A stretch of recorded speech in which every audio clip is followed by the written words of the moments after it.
ሰላም ሰላም ውድና የተከበራችሁ የቲጂ ተከታታዮች እንደምን አላችሁ? እንደምንስ ከረማችሁ? እኔ ጋር እግዚአብሔር ይመስገን። እንዴት ናችሁ? እግዚአብሔር የተመሰገነ ይሁን። ላይክ እና ሼር ሰብስክራይብ እያደረጋችሁ ቤተሰቦች ላይክ እና ሼር ማድረጋችሁን አትርሱ። መንፈሳዊ ህይወት የተለያዩ ነገሮችን ይዤላችሁ ብቅ እላለሁኝ። እናንተ ግን ላይክ እና ሼር በማድረግ ማበረታታችሁን አትርሱ ማለት ነው ቤተሰቦች። ዛሬ ደግሞ ደስ በሚል ሁኔታ አንዳንድ ነገሮች የሚያሳዝን ያለበትን ታሪክ ይዤላችሁ መጥቻለሁ። በነገራችን ላይ ትዳር ያላችሁ እህት ወንድሞች ነው የምነግራችሁና እምላችሁ ማለት ነው። በጣም ደስ እያላችሁ እንደምትሰሙትና እንደምታዳምጡት ተስፋ አለኝ። አንዲት እህታችን ለ15 ዓመት ባለትዳር ናት። 15 ዓመት ሙሉ ሲኖሩ በፍቅር በደስታ ነው የሚኖሩት። አንድ ነገር አንቺ እንደዚህ ያደረግሽ፣ አንተ እንደዚህ ያደረግ ተባብለው አያውቁም። ከዛም ከመሀላቸው የእሷም የሚሆኑ ሲዳሩ ከመጀመሪያው ጀምሮ አብረዋቸው ጓደኛ ነበሯቸው። የእሱም ስርሚዜ የሆነው የእሷም የሴት ስርሚዜ ሆና የዳረቻቸው የእሱም የዳረው ነበሩ ማለት ነው። አንዳንድ ጊዜ አልፎ አልፎ እየመጡ ብቅ እያሉ ይጠይቋቸዋል። ግን እዛ መሀል ላይ ሆነው እነዚህ ባልና ሚስት መውለድ እስከ ዛሬ ድረስ አልቻሉም። 15 ዓመት ሲቀመጡ 15 ዓመት ሙሉ እንግዲህ በትዳር ሲኖር ማለት ልጅ የላቸውም። ልጅ ሊሰጣቸው አልቻለም። ምንም ነገር እሷ አትጠቀምም አትልም። ግን ልጅ ሊሰጣት አልቻለም እና ምን ማድረግ አለብን እያሉ ይመካከራሉ። እንግዲህ እግዚአብሔር ከፈቀደ ይሰጠናል፣ እግዚአብሔር ካልፈቀደ ግን አይሰጠንም። ስለዚህ እግዚአብሔር የሰጠንን ነገር መቀበል ነው። ለምን ልጅ አልሰጠንም ብለን ፈጣሪ ማማረር የለብንም እያለ ያጽናናታል። እሱ ተከዚህ ሲል ሚስት ታጽናናለች፣ ሚስት ስታግዝ ደግሞ ባል ያጽናናታል። ከዛም ከዕለታት አንድ ቀን ጓደኛዋ ብዙ ጊዜ ታወራትና ትላት ነበረ፣ ትመክራት የነበረ ሄዳችሁ ምርመራ ለምን አትመረመሩ? ማለት መውለድ የማይችለው ማንኛችሁ እንደሆነ እኮ መለየት ይቻላል። ይህ ነገር ጥሩ አይደለም ወይ? እሱም ከሆነ ታገቢያለሽ አንቺ ሌላ፣ እሷም አንቺም ከሆንሽ ደግሞ እሱ ሌላ ዘር እንዲፈጥር ማድረግ አለብሽ። እኔ ሁለታችሁም ከምትጎዳዱ ብዬ ነው ብላ የጓደኝነቷን ምክር ትጥልባታለች። ከዛ እሱም እነዚህ ልጆች ምን እናድርግ? ሁለቱ ስርሚዞች የሴትና የወንድ ስርሚዜ እነዚህ ልጆች ምን ብናድረግ ይሻላል? ምን እናድርግ? ብዙ ጊዜ እነዚህ ልጆች ለሰው ልጅ ብዙ ነገር ልጅ እንዲኖራቸው ጓጉቶ ነበር። ልጅ እንደሚኖራቸው ቢጓጉም ግን ልጅ ሊሰጣቸው አልቻለም። እና እኔ እናንተ ምን ማድረግ አለብን? እነዚህን ሰዎች ወይ ምርመራ ይሄዱ ብላ ሴቷ፣ መቼም ሴት ሲባል ብልሃተኛ ነው ይባል የለ፣ በብልሃት ወንዱን ስታናገረው እስኪ አንተ አናግር እሱን፣ እኔም እሷን አናግሬያታለሁ ደግሞ በተጨማሪ አናግራታለሁ ብላ ለልጁ ስታማክረው ልጁ ጥሩ ብለሻል እኮ ልክ ነሽ፣ ይህንን ነገር ማናገር ይኖርብኛል፣ እስኪ አናግረዋለሁ ብሎ እሱም ቃሉን መለሰላት ማለት ነው። ከዛ እነሱ ተወያይተው ከ2 ቀን ከ3 ቀን በኋላ ቤታቸው ሲሄድ የለም ስራ ወጥቷል ምናምን አለችው።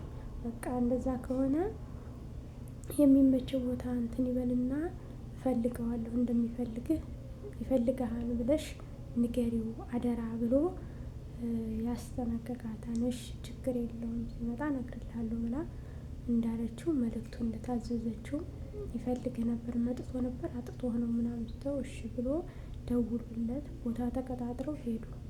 ከዛ ለምን ምርመራ ሄዳችሁ አትመረመሩም? አንተም እሷም ሄዳችሁ ተመርመሩና ማንኛቸው ልጅን መውለድ እንደማይችል ጠይቁ። አይ እኛ እግዚአብሔር አልሰጠንም ብሎ ቢሟገተውም እሱ ግን ለምን ሐኪም ቤት እኮ መሄድ ጥሩ እኮ ነው።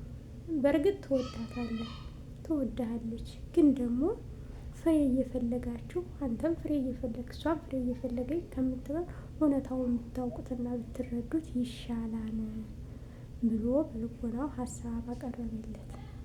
አይ እኔ መቼውም ቢሆን ሕክምና አልሄድም። እግዚአብሔር የፈጠረኝ አለኝ። ፈጣሪን ሁሌም እለምነዋለሁ። እግዚአብሔር ፈቅዶልኝ ልጅ ከሰጠኝ ይሰጠኛል፣ ካልሰጠኝ ደግሞ ችግር የለብኝም። እኔ እንደዚህ ሆኜ እግዚአብሔርን ማመስገን ነው የምፈልገው። ስለዚህ ልጅም ከሰጠኝ አልጠላ፣ ልጅም ካልሰጠኝ ደግሞ ምንም አላማረም እግዚአብሔርን ብሎ መለሰለት። እነዛ ልጆች ግን በብዛት ለነሱ የሚጨነቁ ሆነው በቃ ሕክምና እንዲሄዱ እንዲመረመሩ በጣም ጨቀጨቋቸው። እሷም ሲሉ ከዛ ባልና ሚስት አይደባበቁ፣ ሚስጥራቸውን ያወራሉ። ጓደኛዋ ያወራቻትን ለባለቤቷ ስትነግረው እሱም ደግሞ እኔም እኮ እንደዚህ ያለኝ እንዴ፣ እነዚህ ሰው የምናስብ ሆኖ ታዲያ ምን ታስባለህ አንተ? ምን ታስቢያለሽ አንቺ? መባባል ጀመሩ። ከዛ እንሞክረው እንዴ፣ እስኪ እግዚአብሔር ከፈቀደ እንሄድ፣ ግን ከመሄዳችን በፊት በመድኃኔዓለም ስም ቃል እንድትገቢልኝ እኔም ቃል እንድገባልሽ እፈልጋለሁ አላት። ምንድን ነው? ለምሳሌ እኔ ብሆን አንቺም ምን ታደርጊያለሽ? እኔን ጥለሽ ልጅ ፍሬ ለማፍራት ወደ ሌላ ትሄጃለሽ ወይስ ከኔው ጋር አብረሽ ህይወትሽን ለማሳለፍ ነው የምትፈልጊው አላት። እኔ ካንተ ውጭ ሌላም አልፈልግም። እግዚአብሔር አምላክ ከመጀመሪያ ሳገባ ቃል ገብቼ ህመምህ ህመሜ ደስታህ ደስታዬ ብዬ ቃል የገባሁትን እንዴት ያንን ቃሌን እረሳለሁ? ስለዚህ በልዑል እግዚአብሔር ስም ቃል እገባልሃለሁ አንተ እንደዚህ አይነት ነገር ቢፈጠር እኔ መቼም እንደዚህ አይነት ነገር አላደርግም ብላ ቃል ገባችለት። እሱም ተነስቶ ቃል ገባላት እግዚአብሔር ስም እኔም እንደዚሁ ብሎ ቃል ገባላት። ከዛ ቃል ተገባብተው እሺ እንሞክረው ግን እግዚአብሔር ይጨመርበት ብለው ሄዱ። ሁለታቸውም ሕክምና ሲሄዱ ሐኪሙ እሱ መውለድ እንደማይችል ወረቀት ተሰጠው። የተመረመረበት ውጤት ሲሰጠው መውለድ እንደማይችል እሷ መውለድ እንደምትችል ነው። ከዛም ወደ ቤት መጡ። ከቤትም መጥተው በእኔ ምክንያት አንቺ እንዲህ እንድትሆኝ አልፈልግም።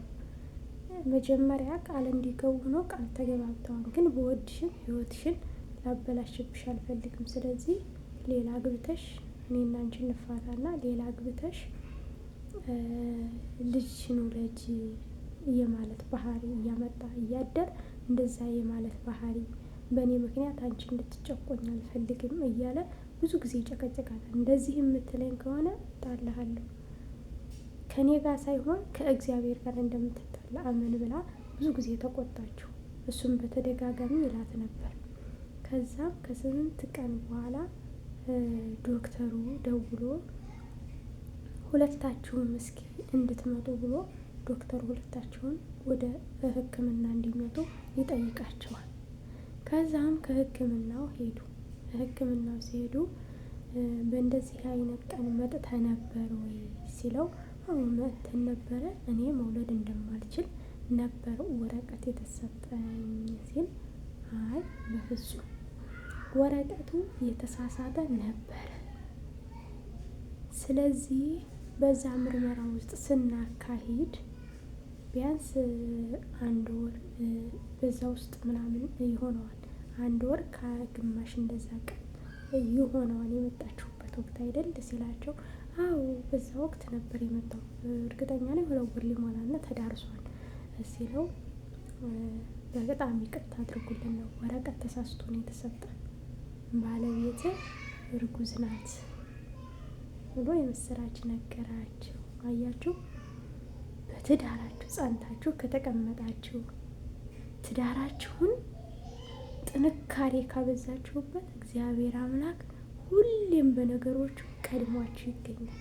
ሁሌም የፈለጋችሁትን ይፈጽምላችኋል። አያችሁ፣ እነሱ በጣም ደስተኛ ለእግዚአብሔራቸው ታማኝ መሆናቸውን ስላየ እግዚአብሔር ሄደው እንዲመረመሩ ያደረገበትም ያ እርጉዝ እንደሆነች እንዲያሳይ ነው።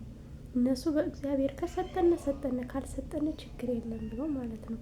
ግን አንዳንድ ጓደኛም ደግሞ ለራስ ብሎ ሲመክረንም መቀበል ያስፈልጋል። የራስ ያልናቸው ጓደኞቻችን በእርግጥ በአሁኑ ዘመን በአሁኑ ጊዜ ጓደኛን ማመን ከባድ ነው። ግን እነዛ ባይገፋፏቸው እግዚአብሔር እንደ መልእክተኛ አድርጎ ማለት ነው መልአክ አርጓቸው ነው እንደ መልአክ እነሱ እንዲሄዱና ሁኔታው እንዲገለጥለት። በእግዚአብሔር የጸና ሁሌም ያሸንፋል፣ አሸናፊ ነው ማለት ነው። በቀጣይ ቪዲዮ እስከምንገናኝ ቸር ቆዩልኝ። ላይክ እና ሸር እያደረጋችሁ ባለትዳሮች ትዳራችሁን አጥብቃችሁ ያዙ። ላለሁኝ መልካም ጊዜ